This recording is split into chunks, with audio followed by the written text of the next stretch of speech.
Эхлэл 3:15 дээр амлагдсан байгаа. Тэр аврагчийн талаар мэдэж өөрөө өөртөө сайн мэдээг тунхаглахгүй юм бол бид чөтгөрийн хэвээрээ байсаар байх хийгээд түүнийхээ төлөө Бурханд хатгуулах болдог.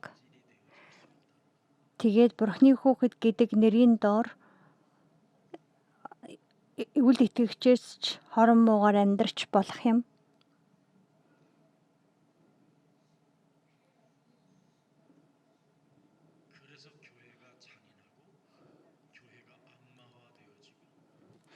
Тийм хүмүүс цуглардаг чуулган илүү хорон муу, илүү үл хүндлэлийг авдаг газар болдог.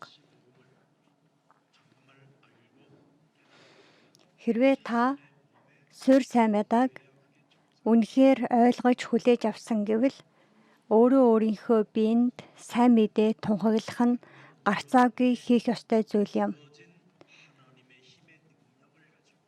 Тэгээд бидэнд өгсөн байгаа Бурхны хүч чадлыг бид ойлгож хүлээж аваад өөрийгөө цэвэрлэн өөрчлөх үйл явцыг туулж чаддаг. Энэ дэлхийн үе олон хүмүүсийн дотор Сатан 12 төрлийн сэдвээр дамжуулан энэ дэлхийн хүн бүрийн сэтгэлийн гүн гүнзгий газар суурилсан байна. Тэгээд би өөрөө ч мэдлгүйгээр миний дотор бодоос хорон муу нэгний барьсан байгаа барилга байгууламж байсаар байдаг. Эхлэл намын 3 дугаар бүлгийн 4-5 дугаар ишлэл дээрээс харах юм бол яг энэ ишлэлийн дагуу бид амьдрч байгаа. Эхлэл 3:4 дээр хэлэхдээ үхэхгүй гэж хэлсэн байгаа. Могоо яваад хандаж бид үхэхгүй юм шиг бодож амьдардаг. За эхлэл 3:5 дээр нүд нь нээгцэн гэж байгаа. Хүмүүсийн нүдэнд нээгдээд тэгээд Бурхныг Бурхны байр суурьнд нь байлгахгүй. Өөрөө Бурхан шиг сайн мууг ялгаж шүүмжилдэг тэр хэмжүүрээс өөрсөлгүй байдалтайгаар амьдарч байна. Хүн өөрөө Бурхан шиг болон амьдарч байгааг Библиэд Непилим гэж нэрлэдэг байгаа. Эхлэл намын 6 дугаар бүлгийн 5 дугаар ишлэл дээр гардагчлан бидний бие дотор эхлэл 6:5 дээр эзэн хүний хорон мууг тэдний зүрхнийх нь хүсэл ямагт муухай болсныг харлаа гэсэн байгаа. Зүрхнийх нь хүсэл ямагт хорон муу болсон гэж байна хүн.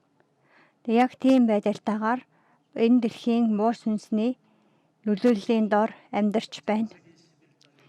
Эхлэл намын 11-р бүлэг дээрээс харах юм бол хүн төрлөختөн өөрийнхөө нэрийг алдаршуулах нь л энэ амьдралынх нь хувь тавилан зориг мэд зүтгэн амьдарсаар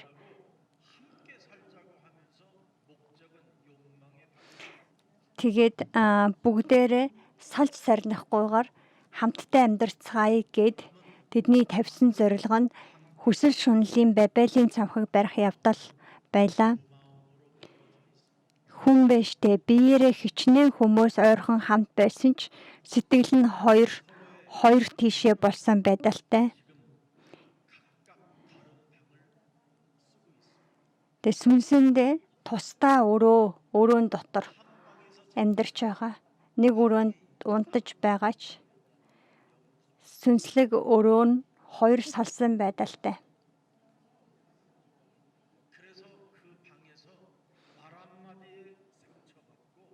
Тэгээд тэр өрөөндөө нэг үгнээс болж сэтгэлийн шархлаад гомдол зүхрэл готрол дотроо унтаж байгаа ч гэсэн тэр нь харанхуй дүүрэн нойрсолт. Би бинийг хайрладаг гэж байгаа хосууд би биендээ үл анхаарсан байдал дотор би бинийг үзен ядах сэтгэлэл хураагдсаар байдаг. Үйлс намын 13:10 дээр гардагчлан хосууд гэр бүл би бинийг үзен ядсан байдал дотор тэгээд зүгээр өстөн дайсны байдалтай. Муу сүнсний хийдэг зүйл бол өстөний байр суурь хийгээд эзний зөв замаар явахыг нэг ч оролдохгүй байгаа байдал. Энэ дэлхийн хүн бүрийн байдал бол ийм. Үйлс 16:18 дээр тэдгээр хүмүүс нь өөрийнхөө эрх ашигын төлөөл гэвэл мэрэг төлөгч хэн дээр очисон ч хамаагүй, бөөлүүлсэн үү, байна уу, лом уншуулна уу, тэр нь хамаагүй арх ашиг нь л өөрийнх нь хувийн эрх ашиг нь л биелэж байвал болоо гэсэн байдалтайгаар хөдөлдөг байгаа. Өөрт нь ашигтай л байвал эсрэг хүн нь чөтгөртэй байна уу, ямар байна уу хамааргүй үгийг нь дагаж гар хөлдөн зарагдахдаа дуртай гүйдэг хүмүүсийн ийм бодит байдал.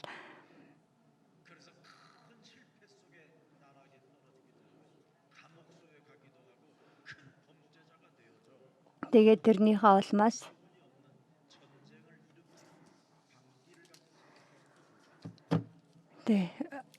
хүнд гай зовлон дуунах, шоронд орох, эсвэл бусдыг өхүүлэх тийм хэлж үл мэдэх нөхцөл байдал дуундаг.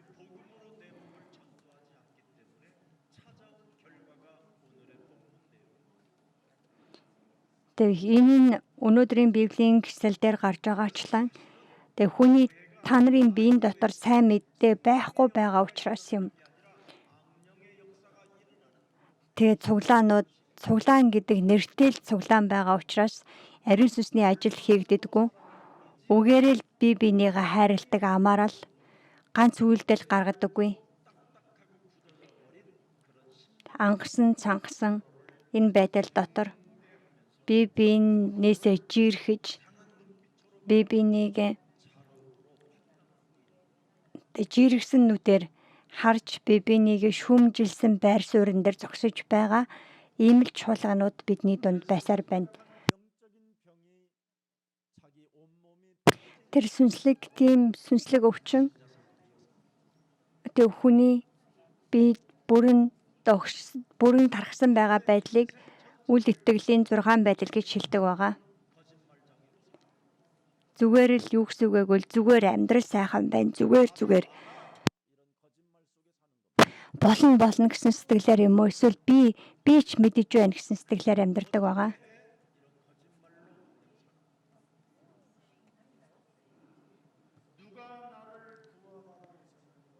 Хэн намайг аврахаар ирсэн бэ гэдэг талаар ямар ч анхаарал сонирхол тавихгүй. Голготын толгойд дээр 2000 жилийн өмнө хүн төрлөختний төлөө Бурхны хүү амиа өгсөн гэдэг талаар бодогч хүсэлгүй. Иохан номын 8:44 дээр ийм байдлыг хэлэхдээ сатааны үр удам гэсэн байгаа. Эцэгч нь болох Девалаас гаралтай учраас Есүс Христэд эсвэл загалмайн талаар огтхон ч анхаардаг гэсэн байгаа.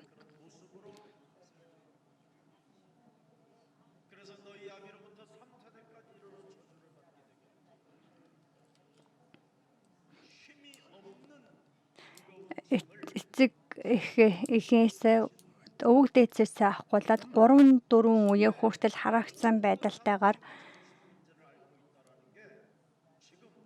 энэ дэлхийн үе олон хүмүүс бүгд сэтгцийн эрүүл биш байдалтай. Бүгд сэтгцийн өвчтөй гэдгийг энэ дэлхийн шинжлэх ухаан өөрөө нотлож байгаа биш гэж үү, гэрчилж байгаа биш гэж үү.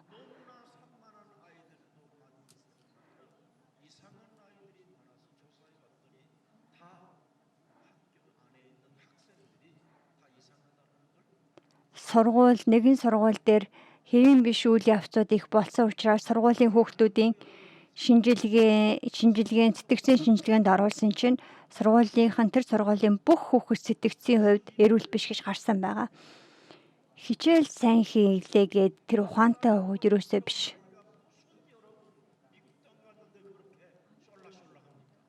Тэгээ 5 настай 6 настай хүүхэдтэй Англи Америкаар сайн ярьлаа гэд тэгээд тэр хүүхэд үнэхээр мундаг өсөж ийн гэж та нар бодож байна уу?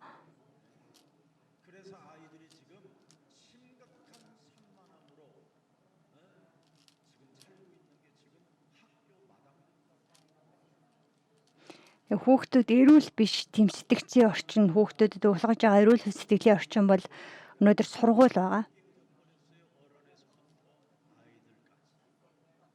Тэгээ хүүхдүүд хүртэл том хүн ч ялгаагүй бүгд махан биеийн хувьд баланс алдагдсан байдалтай байгаа. Гаднаас нь харахад эрүүл юм шиг харагдаж байна уу? Тэгээ хүний төсөөлөөгүй тэр баланс алдагдалтууд өнөөдөр хүүхдүүдийн дотор байна.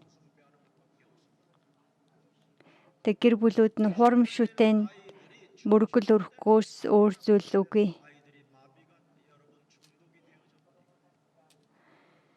Хүүхдүүд тэр чөтгөрийн соёлд автаж эцэг эх нь ингэж энэ дэлхийн соёл, драм, янз бүрийн зүйлсийг үзэж сэтгэлээ тайтгаруулж дагаж уйлж эсвэл дагаж инээж тэрийг гой сайхан байна гэж бодоод амьдарч байгаа.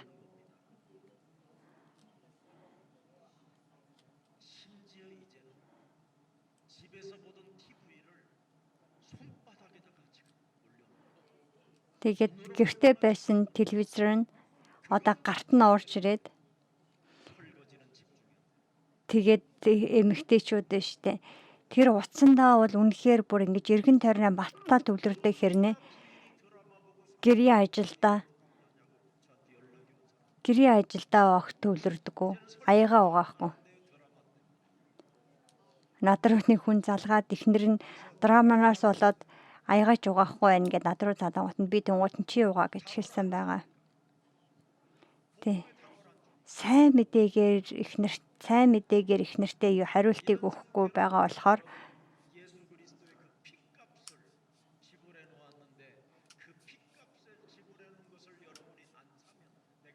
Есүс Христ залмай дээр хөхөл амьдлалтаараа дамжуулан бидний цусны төлөөсийг төлсөн байтал хэрв түүнийг нь хүлээж авч түүгээр амьдрахгүй юм бол тэр цусныхаа хариуг би өөрөө төлөх болно. Үүнийг өөрийнхөө биед мэдэрдэг нэгэн Есүс бол Христ гэдэг итгэлийг тунхаглаж түүнд итгэдэг. Энэ дэлхийн хүн бүр нөхцөл байдал нь эрүүл биш. Тэгээ энэ 12 төрлээс үлийн 12 төрлийн зүйлээс болоод тэгээ сатан түүгээр дамжуулан миний дотор бүрэн оршсон байгаа.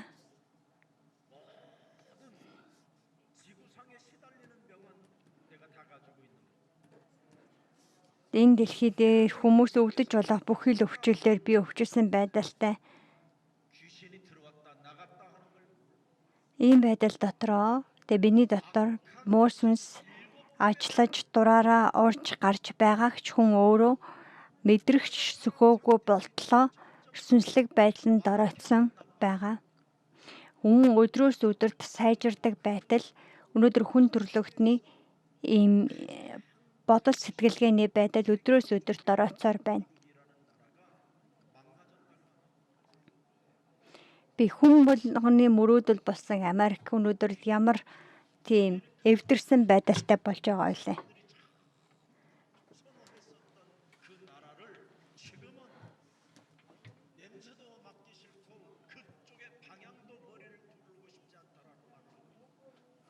Америкийг мөрөөддөг байсан дэлхий өнөөдөр Америкийн нуран унж байгааг хараад очих хүсэлгүй болж байна.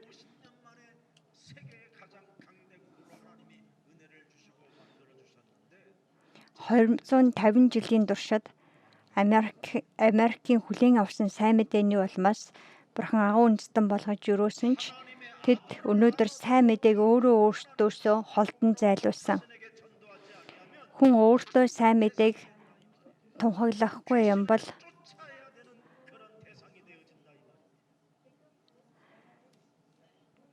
буу сүнсний нөлөөний дотор даргалуулан амьдарсаар байх болно. Өнөөдрийн Библийн ишлэл дотор байгаа элдв муу сүнстэй өвчтөе хүмүүсийн талаар гарч байгаа. Өнөөдөр бүх чуулган Бурхны хүү Есүсийг мэдэж байгаа ч Есүсээр дамжуулаад надад юу өгөгдсөн бэ гэдгээ тодорхой мэдэхгүй байгаа учраас зүгээр үзэл бодлын дайн, улс төр, эрх мэдлийн амтанд орсон мөнгөний наймаа хийдэг тийм газар болон хувирсаар байна.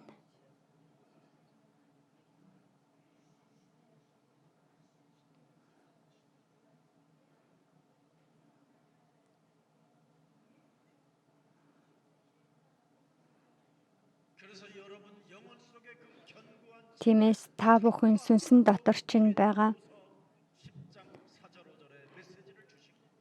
хорон мөг нураа гэж 2 дугаар Коринт намын 10 дугаар бүлгийн 4 дугаар ишлэлийг бидэнд өгсөн байгаа. 2 дугаар Коринт 14-ийг хамтаа харцгаая.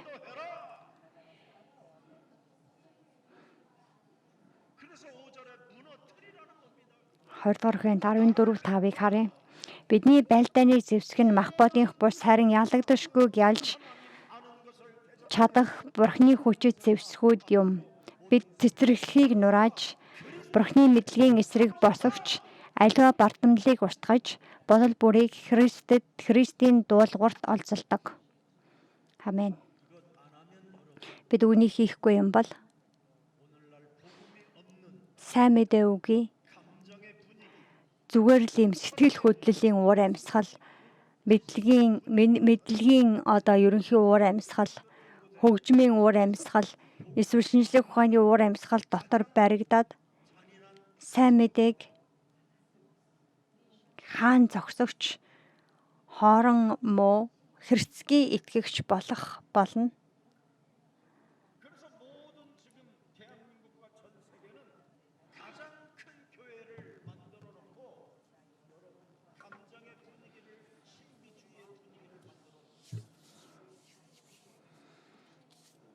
Өнөөдөр үе олон цуглаанууд сүнслэг үннийг ярихаасаа илүүтэйгээр юм сэтгэл хөдлөлийг л оролддог нэг тийм байгууллага эсвэл хууль дүрмээр л хүмүүсийг захирдаг байгууллага юм уу? Аль эсвэл ийм сүнслэг, ийм нууцлаг үзлүүдээр дамжуулан хүмүүсийг барьдаг тийм байгууллагууд төдий болсон байна.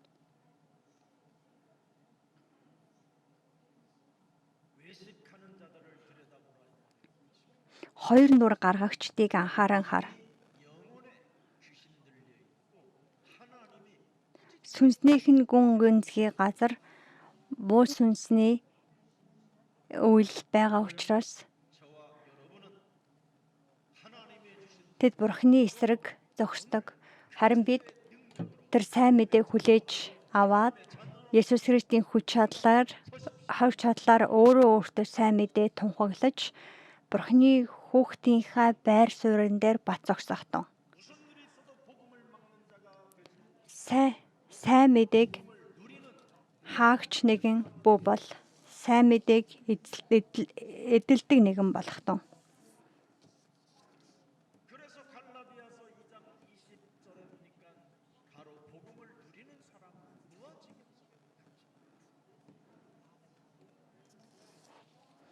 Галаат 2:20.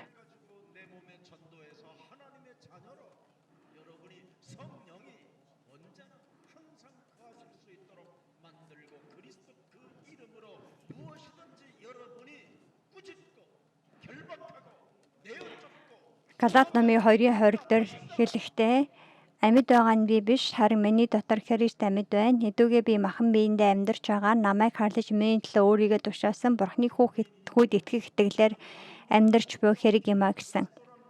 Бид бүх бүтээлүүдийг өвдөг сөхрүүлэгч Есүс Христийн нэрийг хүлээж авсан хийгээд Тэнгэрийн хаанчлалын түлхүүрийг хүлээж авсан учраас энэ газар дээр юуг тайлан тэр нь тайлагдах эрх мэдэлтэй хүмүүс юм. Өнөөдөр энэ цаг үед бүх дэлхийд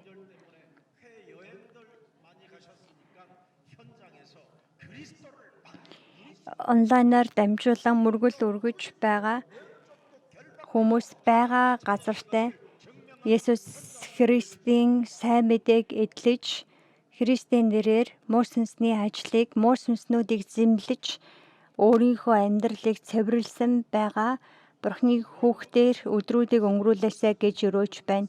Иохан номын 16-гийн 11-ээс харах юм бол энэ дэлхийн бурхан шийтгдэх талаар гарч байна. Иохан номын 16-гийн 11. Энэ дэлхийн бурхан буюу сатаныг хэлж байгаа. Шүүлтийн тухайд бол энэ ертөнцийн захирагч шүүгдсэн гэсэн байна.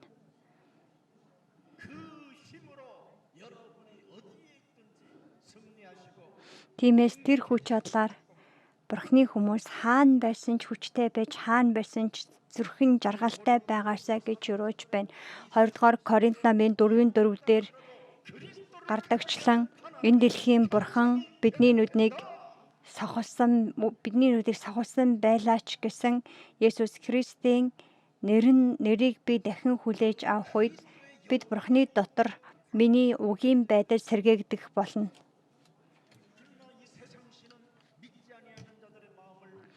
2 дугаар Коринт номын 4:4 дээрээс харах юм бол энэ дэлхийн бурхан үл итгэгчдийн нүдийг сохолсон гэсэн байна. Бурхны арга болвол зөвхөн Есүс Христийн нэрээр л бүх асуудлыг шийдвэрлэх явдал юм. Дахин сэргэлт нь үннээс эхэлдэг байгаа.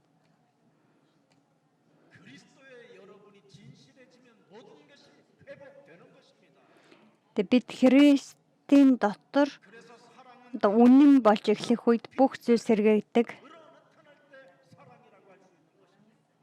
Хайр бол нуугддаг зүйл биш. Хайр бол илэрхийлэн гаргагдах тэр үед хүчрхэгддэг байгаа.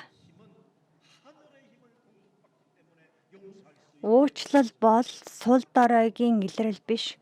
Уучлал бол Тэнгэрийн хаанчлалын хүч чадал надад өгөгдсөний илрэл юм.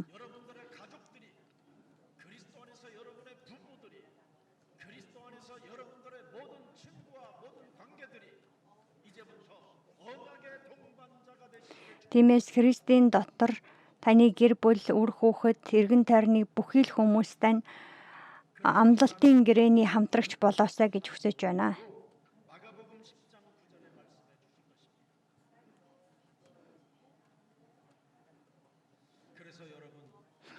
Марк номын 19 дээр тиймээс хосоор нь бурхан баг болгон шилгээсэн байгаа. Тиймээс би таны улмаас амьд байна гэж та байгаа учраас би жаргалтай байна гэж та хэлж чаддаг байгаа мөсөн бол хаа нэг баяраар уулзахдаа та тэр газартаа хамгийн нэр хүнтэй байх болно.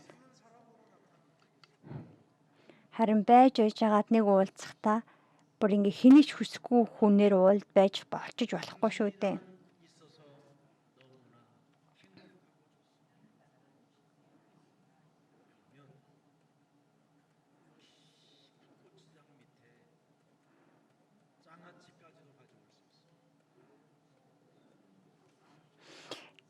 Солонгосын ургасан морийн амралтын өдрүүдээр гэр бүлүүд уулздаг байгаа.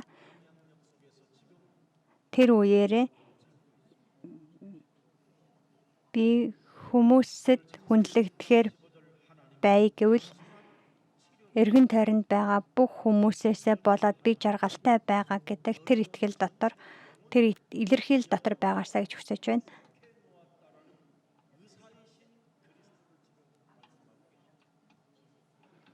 За өнөөдрийн Библийн Библийн ишлэл дээр дамжуулан өнөөдрийн номлын сэдэв болвол олон төрлийн өвчнийг эдгээгч жинхэнэ хамгийн шилдэг эмч Есүс Христ гэсэн байгаа. Есүс Христээс өөр шилдэг эмч гэж үгүй.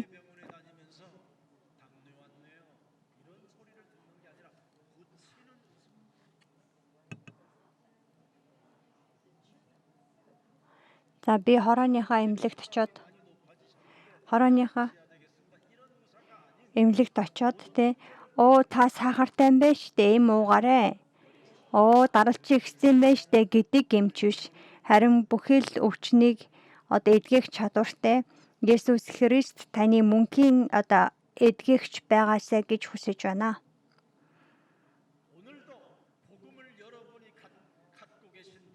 Хэрвээ та сайн мэдээг хүлээж авсан бол өөрийнхөө биеинд сайн мэдээг тунхагласан тэр үед бие дэх бүхэл өвчөөлөө эдгэх боломжтой.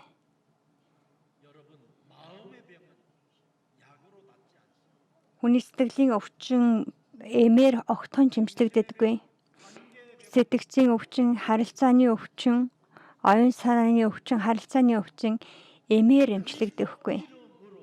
Есүс Христийн нэрээр л эмчлэгдэх боломжтой. Ухаарахтун.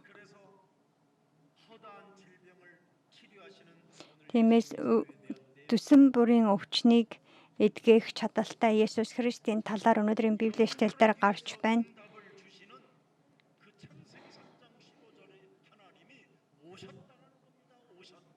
Тэр бурхан энэлхий дээр ирсэн.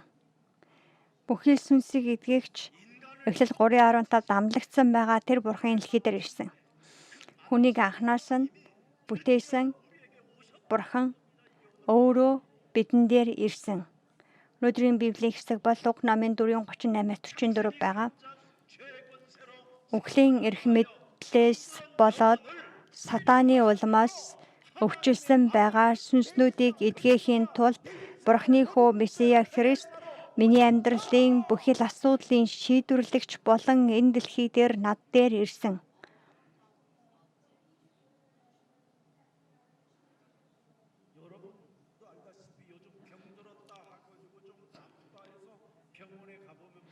Та нар нэг жоохон өвдөд эмнэлэгт очивол юу гэж хэлдэг вэ гэвэл та бараг хавдартай байна. Хавдар байж магадгүй.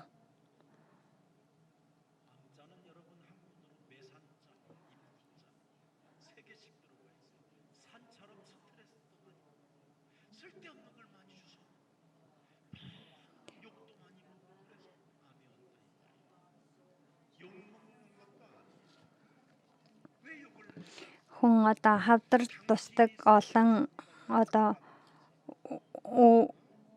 үндэс шалтгааны зарим нэг хэсэг нь стресс эсвэл юу ч хамаагүй идэж уудаг байдал эсвэл хүмүүсээр хараалгах амьдралаар амьдарсан байдлаас болж биеийн тийм өвчлөл үүсдэг байгаа. Бусдаар хараалгадаг хүн яагаад хараалгадаг вэ гэвэл муу сүнсээр амьдарч байгаа учраас.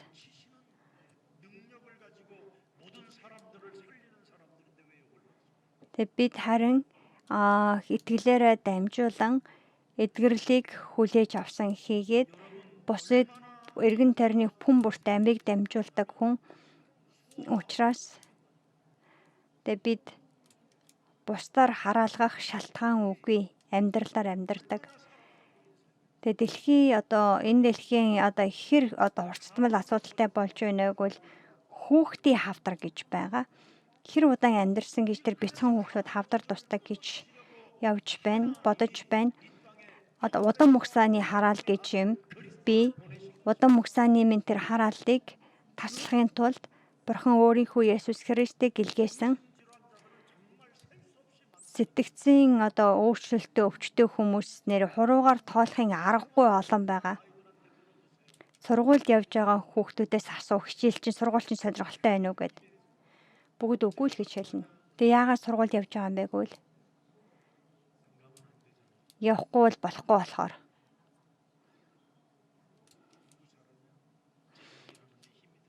чи хичээлдээ сайн уухад дайггүй хийдгэлтэй гэхдээ хэцүү байна гэд. Хэцүү байвал битгий хийхгүй байж болно штэ. Хийхгүй байвал болохгүй аав ээж загнана. За ийм байдалтай амьдарч байгаа хүүхэд өвчлөж эхэлж байгаагийн шинж. Тэгээ би нөгөө нэг хэлсэн байгаа. Энэ Есүсийн ард түмлээ харагч гин үү чи мэдхүү гэсэн чи зэрэгтэй мэднэ гинэ.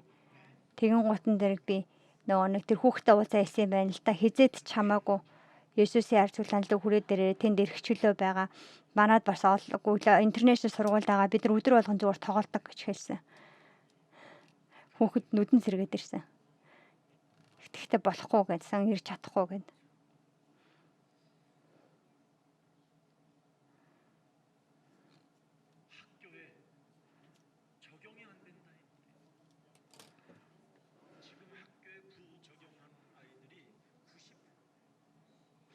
Өнөөдөр сургуульд явж байгаа хүүхдүүдийн дундах судалгаагаар сургуульдаа тасан зогсох хүүхдүүдийн 90% нь гэж байгаа. Гэхдээ нөгөө нэг энэ чи эсрэгээрээ гэсэн үг бидний хувьд. Сургуульдаа дасан зогсож байгаа хүүхэд нь 10% гэвэл тэр нь харин эсрэгээрээ буруу судалгаа гэсэн үг. Тэгээ бид нар мөнгө авч ажилдаг ажлын газартаа ч дасдаггүй хүмүүс шүү дээ. Тэгээ Библи хэлэхдээ гэмт зөвхт хүн алга ганцч алхаа гэсэн байгаа. Тэгээ цуглаандаа ирсэн ч дасдаггүй, ажил дээрээ ч мөнгө аваад ажилласан ч дасдаггүй байдалтай шүү дээ бид нар. Тэгсэн ч бид цуглаанд яагаад ирдэг вэ гэвэл Есүс бол Христ гэдэг яг тэр нэрний улмаас л энд ирдэг. Тэгээ энэ сайн мэдээг бид үгэн ингээд ойлгож мэдрэх хэрэгтэй. Зүгээр сонсоод хайж өнгөрөх биш. Энэ дэлхий дээр хамгийн өрөвдөлтэй хүн бол сайн мэдээг мэдэхгүй амьдардаг хүн юм.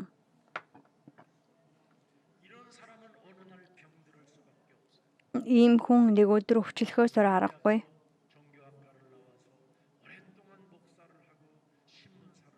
За сөүлийг сургуульд төгсөөд олон жил пастор хийгээд тэгээд пастораар үйлчлээд сонингийн газар ажиллаж байсан хүн өнөөдөр манай цуглаанд ирээд юу гэж хэлсэн байг бол би одоо л энэ сайн мэдээг ойлгож байна гэж хэлж байгаа.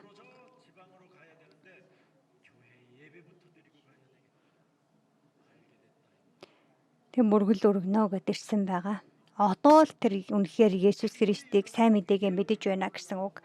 Бид хичнээн лаг одоо сургууль төгсөөд пастор PhD-тэй байлаа ч гэсэн хичнээн мундаг ажлуудыг хийсэн байсан ч гэсэндээ сайн мэдээгээ мэдэхгүй байна гэвэл энэ дэлхий дээр хамгийн өрөвдөлтэй хүн юм. Бидний биеинд байгаа өвчлөл хизээнээс эхэлсэн бэ?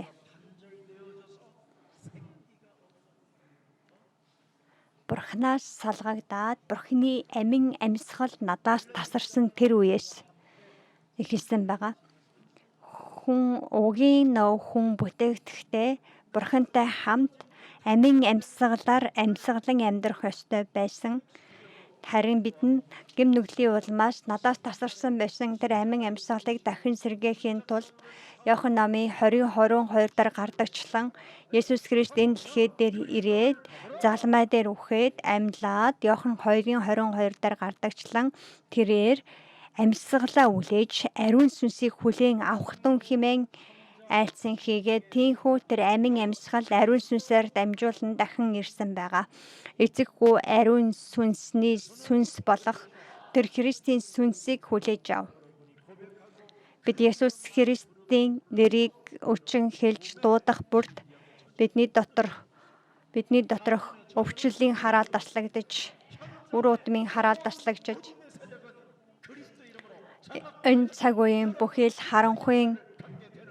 харанхуйн хүч чадлууд миний амьдралаас таслагдаж бид гэрлийн санхүүгээр өрөөгдөх болно.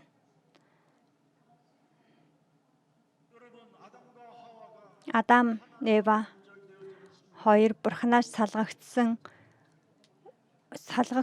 мөчөөсөө тэдний дотор айдасгийн өвчин орж ирсэн шүү дээ. Айдас гэдэг өвчлөл. Энэ нь өөрөө шууд тамийн эрх мэдэл, үхлийн эрх мэдлийг тэд хүлээж авсан гэсэн үг юм. Бид Эфес намын 2:1 дээрс харах юм бол бүх хүн нүгэл хилэнц дотроо үхсэн байсан гэсэн байгаа. Тэгээ бид амьд байгаа юм шиг боловч үнэндээ нүгэл хилэнц дотроо үхсэн байдалтай байсан биднийг дахин тэр амин амьсгалын дотор амьдруулахын тулд Есүс Христ энэ дэлхий дээр ирсэн байгаа. Амин минь үндэс зур таслагдсан байгаа. Биднийг амьдруулахаар ирсэн Есүс Христ. Тиймээс хүн төрлөختний амьдралаас итгэл таслагдаж үл итгэл орж ирсний их суурь нь Эфес номын 20:2 дээр хэлэхдээ Эфес 2:2-ыг хамтдаа харцгаая. Тийм амьдарч байхдаа энэ ертөнцийн замнал ба агаарын хүчний ноёрхогч дуулуургийн хөвгүүдийн дотор ажиллагч тэр сүнсийг дагдаг байваа гэсэн байна. Тэр сүнс буюу энэ дэлхийн сүнсийг дагж байсан учраас бид итгэлийн биш үл итгэлийн байдалтайгаар амьдардаг. Тэр сүнсийг өнөөдрийн энэ Эфес 2:2 дээр хэлэхдээ агаарын хүчний ноёрхогч дуулуургийн хөвгүүдийн дотор ажиллагч гэсэн байна.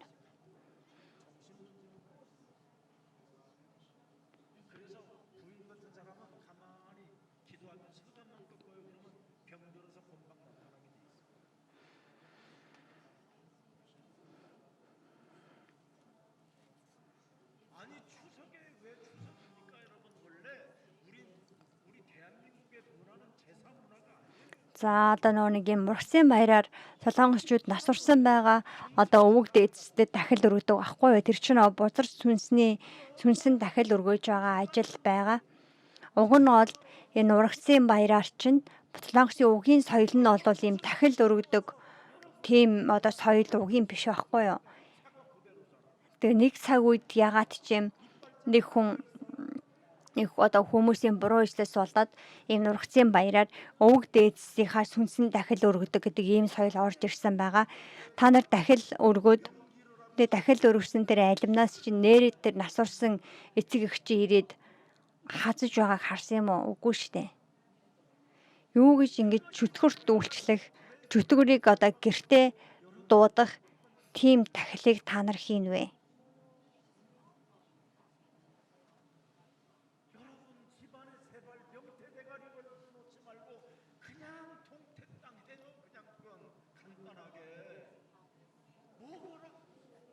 Тэгээ бид нар нэг юм монголчууд үүлдэндээ сайн зүйл орж ирнэ гэж янз бүрийн юм үлгдэг штэ. Тэрэн шиг солонгосчууд ч гэсэндээ гэрт дотроо ийм хатсан загас үлгдэг байгаа. Тэгээд тийм юм яах гэж тийм юм хийн зүгээр загасны шүл хийгээд гэн. 2 дугаар Коринт 10-ийн 2 дугаар Коринт 10-ийн 20 дээр гаш нэг бид нар дахил өргөх нь 1 дугаар Коринт 10:20 дээр дахил өргөх нь чөтгөрийг дуудаж байгаа хэрэг гэж хэлсэн байгаа. Тэгээд тэр чөтгөр дуудснараа бидний амьдралд янз бүрийн гай зовлон өвчлөлүүд орж ирдэг штэ. 1 дугаар Коринт 10:20-ыг уншия. Тэгээд ч тагтаг юмсыг нь тэд бурханд биш харин чөтгөрүүдэд тагтаг аж. Та нарыг чөтгөрүүдийнхээс хуваалцагч болоосаа гэж би хүсэхгүй гэсэн байна. Тэгээ өнөөдөр даруй таслах тун. Тэгээ таслаад зүгээр чуулганыхаа семинарт суу. Тэгэж байж тийм гэрлийн санхүү танд өгөгдөнө. Шийдвэр байхгүй хүн ерөөс шийдвэр байхгүй. Үргэлж энэ дэлхийн ёс чаяг энэ дэлхийн тэр явж байгаа замтай л нийлхийг оролдож байдаг учраас түүгээр чин дөрүүлэн муусанс таны амьдралд орж ирээд гэрийг чин сүрүүлдэг. Тэгээ сүнслэг юм мэдрэмжгүй байдал дотроо байсаар байх уу?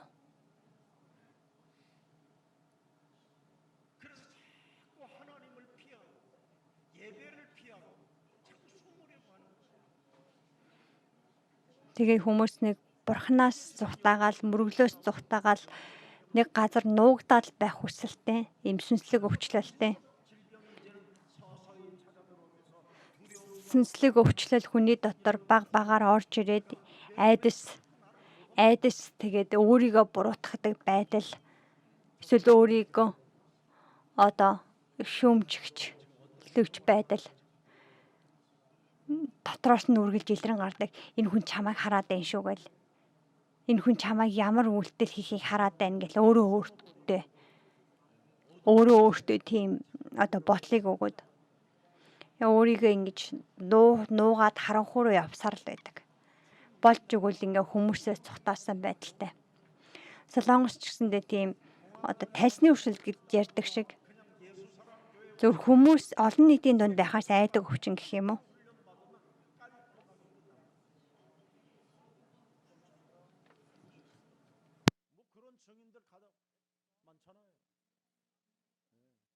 Тийм өвчлөлтэй хүн байгаа бол Есүсийн арь суглаанд ирээд 8-7 хоногийн туршид сайн мэдээний суурь сургалтыг хүлээж ав.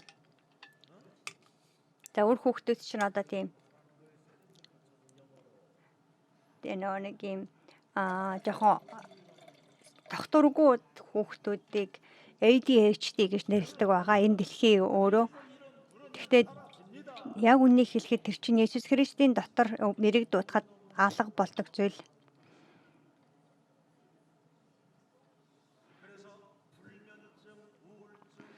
Тэр найргуудл, ганцрал, бусдад тохируулан амьдрах амьдрал, би зүгээр биш гэдэг,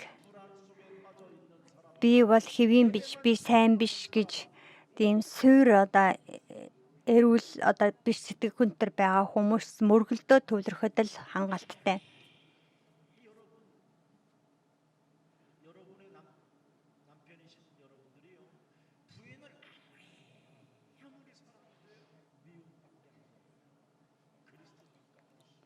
Тэг бид Христээс гадна байх юм бол та баяртай эхнэртэй байгаад эхнэрээ хичнээн хайрлсан ч та байн үзий ядагдана угаасаа. Тэг Эхлэл 3:12 дээр энэ талаар хэлэхдээ Адам нэг ингэсэн штэ.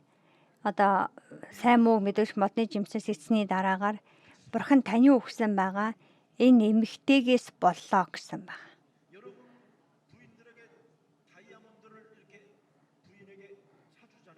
Та эхнэртээ даймонд авч өглөө гэж бодъё. Та амар хайрлаад эхнэртээ авч өгöd байгаа биш штэ. Харин амар дургуун хүрээд үзий ядаад байгаа болохоор авч өгч байгаа.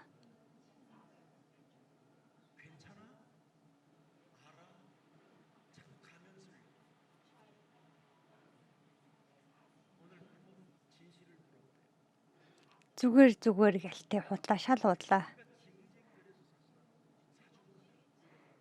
Яг үнэндээ эхнэр нь гончгоноод байгаа болохоор авч өгч байгаа штэ.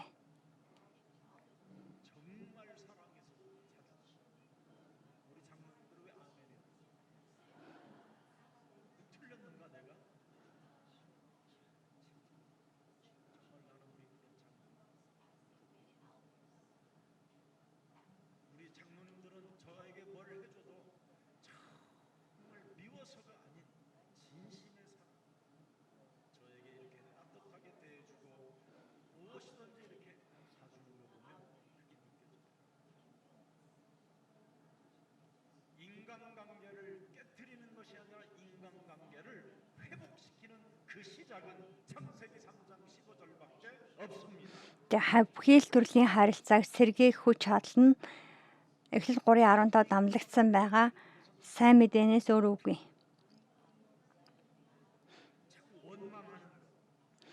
Тэг харилцааг суйруулдаг нэг нь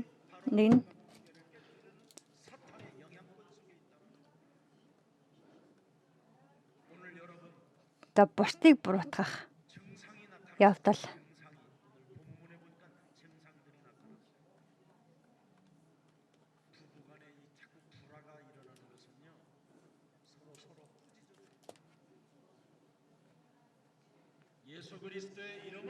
Есүс Христийн нэрээр бидний гэр бүлд хагарлыг авчирч байгаа бүхий л харанхуйн хүч сүнснүүд Есүс Христийн нэрээр нуран унах болтугай.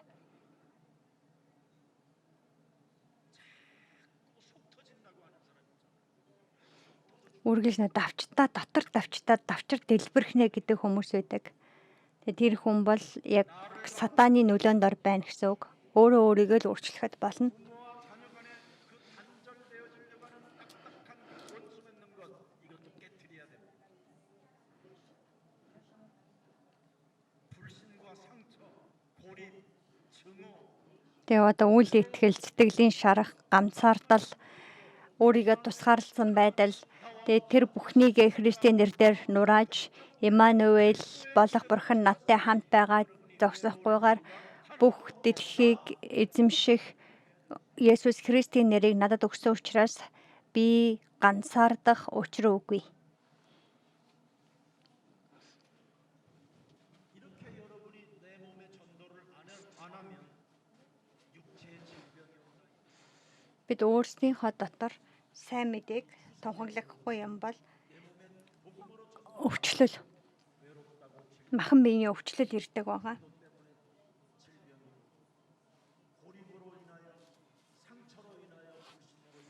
Үйл итгэлээс болж өвчлөл,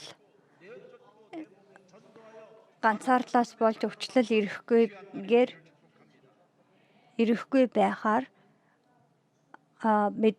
үйл итгэлийн мэдрэмж төрөх бүртээ сүнслэг тэмцэл дотор Есүс Христийн нэрээр таслан зохицуулсан Бурхны хүүхдээр амьдраасаа гэж юрой. 그리스도를 만난 자는 질병이 떠나는 역사를 체험하게 된다는 게 오늘 본문의 내용. За Есүс Христтэй уулзсан нэг доторх өвчлөл одоо арилж байгаа түүхийн талаар өнөөдрийн Библиэд гарч байна. Лук номын 4:39-ыг харцгаая. За зэмлэх гэж байгаа л. Тэгээ монгол хэл дээр тэгтээ зандрах гэж харсан байна. Зандрахад Лук 4:39 дээр хадам ихчийнхэн өвчнийг гэж байгаа. Хадамын дэрхэд Симоны хадам ээж халуунтай байсан байгаа. Тэр одоо халууныг нь зандарсан байна. Тэгсэн чинь халуун өвчнөө нь одоо буурсан чинь өвчл нь эдгэрсэн чинь тэр эмэгтэй босоод үйлчилж эхэлсэн гэж байгаа. Тэгээ хүнд үйлчилж, бурханд үйлчилж, чуулганд үйлчлэх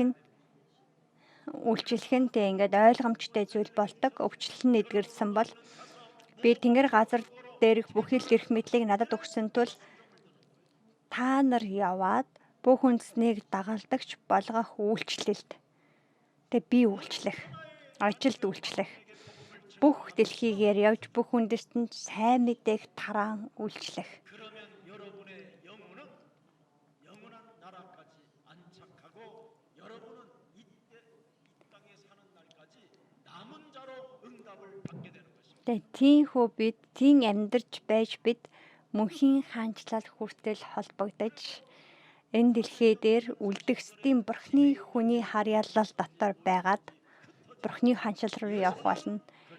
Үйлс намын 5:42 дээр гардагчлан бидний одоо амьдралын хэв маяг болвол гэртээ байсан ч сүмдч байсан ч Есүс бол Христ гэдгийг ярихаа зогсоохгүй. 40절 손을 얹으사 붙이시니 하나님이 여러분 Лук 4:40 элдвийн овчтой хүмүүсийг нар жаргах үеэр Есүс давчирсанд тэр хүн бүр дээр гараа тавин тэднийг эдгэж байлаа. Тэгээ бидэнтэй хамт байдаг тэр Бурхан миний дээр гараа тавьдаг. Тиймээс би өөрийнхөө өвчтэй газар надтай хамт байгаа Христийн нэрээр өөрийнхөө өвчтэй газар гараа тавиад өөрийгөө эмчлээд үз. Энэ гар бол Есүсийн гар, Христийн гар гэж бодоод өөрийнхөө тэр өвчлөлтэй газар итгэлээр хүр. Тэ үнэхээр ам өгөгдөх болно. Бурхны арга бол зөвхөн Есүс Христээр бүх зүйлийг болгоомжтой байлгах явдал юм.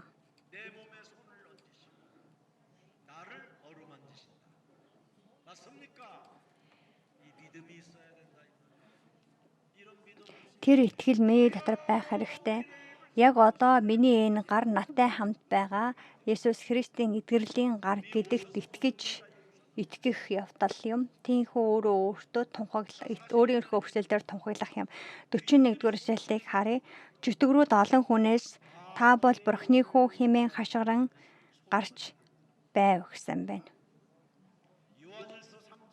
1-р Иохан номын 3:8 дээр 그들에게 그리스도를 알려주지 않느냐 마귀일도 멸하지도 않고 소리만 тэгээ Есүс Христийн ирсэн шалтгааныг хэлэхдээ Бурхны хүү үлдэгдсэн нь диаволын ажлыг нураахын тулд юм а гэсэн байгаа.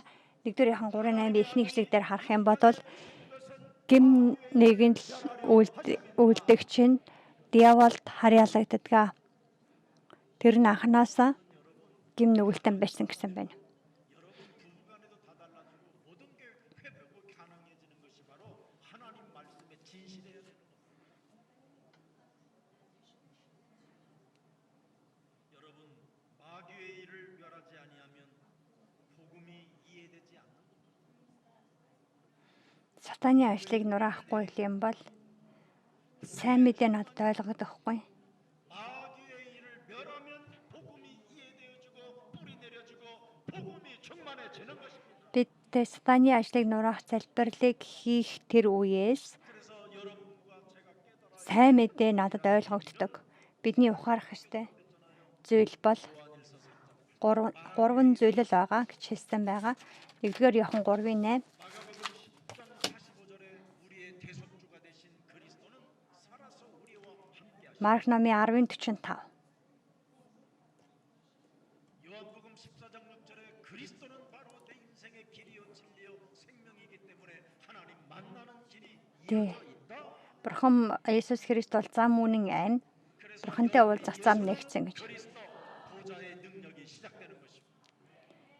예수는 Есүс бол Христ 그리스도의 축복이 시작되는 것입니다. хааны зам бидний амьдралд хийсэн хийгээд 흑암이 꺾이는 것입니다. тэр Есүс Христийн нэрийг дуудаж байгаа газарт итгэл дотор харанхуйн хүч чадал нуран ундаг.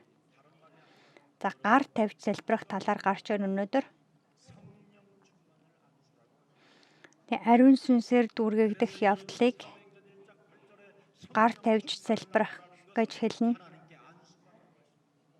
Тэгээ эхлэл Үйлс 1:8 дээр ариун сүнсний дүүргэлтийг өгөөч гэж залбирах нь Бурхны гарыг өөр дээрээ тавилж байгаа хэрэг юм.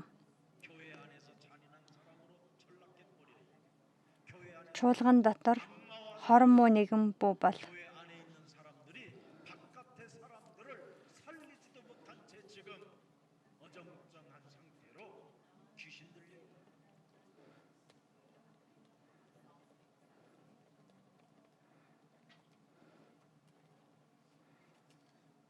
тэг чуулганы гадна байгаа хүмүүст амийг дамжуулах чадваргүй тийм итгэлийн хүн бүү бол 흐르는 그 힘을 공급받게 되는 бид ариун сүнсний итгэл дотор ариун сүнсний хүч чадлыг өгөөч гэж залбирах үед дээрээс өгөгддөг тэр хүч чадлыг хүлээж авдаг хийгээд бид эрүүлийн замаар алхаж эдгэрлийн замаар алхаснаар дэлхийн илгээлтийг хийх тэр замаар алхдаг юм. 오늘 일심으로 전심으로 지속으로 Өнөөдөр нэгэн тэргуунд тасралтгүйгээр Есүс бол Христ гэдэг итгэл дотор сайн мэдээ илгээлтийн зам дээр цогсох юм бол Бурхан таны хүч байх болно гэсэн амлалт юм. Та энэ цаг үеийнхээ элдэг өвчнийг эдгэх Есүс Христийн хамгийн шилдэг хүн байгаас хамгийн шилдэг дагалдагч байгаасаа гэж Есүсийн нэрээр залбирч байна. Хамт залбирцгаая. Амьд оршигч Бурхан минь Эхлэл 3:15 хамлагдсан ирсэн байгаа Яхова Бурхан Есүс Христийн нэрээр энэ дэлхий дээр ирсэн тань магтаалыг өргөж байна. Есүс Христ энэ дэлхий дээр ирснээр бүхий л асуудлыг шийтгэлийг өөртөө өөрч гим нүглийн үндэс суурийг таслаж сатаны ажлыг нураах эрх мэдлийг өгсөнд үнэхээр баярлалаа. Есүс Христийн дотор Бурхантай харилцаа минь сэргээгдэж Бурхны өмнө шин үнэн сэтгэлээр дамжуулан бүх зүйлээ дахин сэргээсэн тийм хүмүүс байлгаж өгөөсэй гэж залбирч байна. Эдгэрлийн гэрчлэл бол үйлчлэл, дуудлага гэдэг үгийг өгсөн тул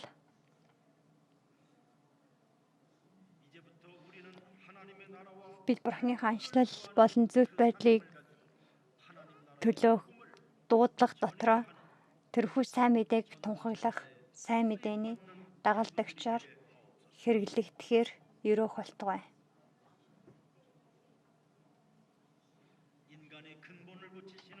Хүний асуудлын суурийг эмчлэгч Есүс Христ Бурхан танд би хайртай. Эзэн Есүс Христ бидний зүрхний өвчин, бидний айдсын өвчин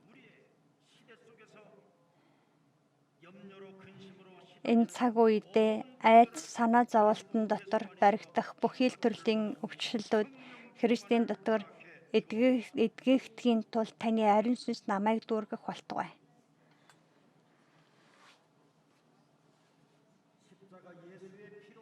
Загалмайдах Есүсийн хайраар Есүсийн цусаар дамжуулан ариусгагдаж амьдралтын хүч чадлаар та бидэнтэй хамт байж та намайг шинээр барьж байгуулан сайн мэдээний эмч болох Есүс Христ үргэлж надтай хамт байгаа гэдэгт итгэн бүхий л үндэстэн бүх дэлхийд амийг дамжуулдаг сайн мэдээний дагалдагчаар намайг амьдруулан өрөөх болтугай. Энэ өдөр Есүсийн мах цустай холбогддог ариун зогийн ёслол хүртэх энэ цаг хамгийн өрөөлтэй цаг байх болтугай.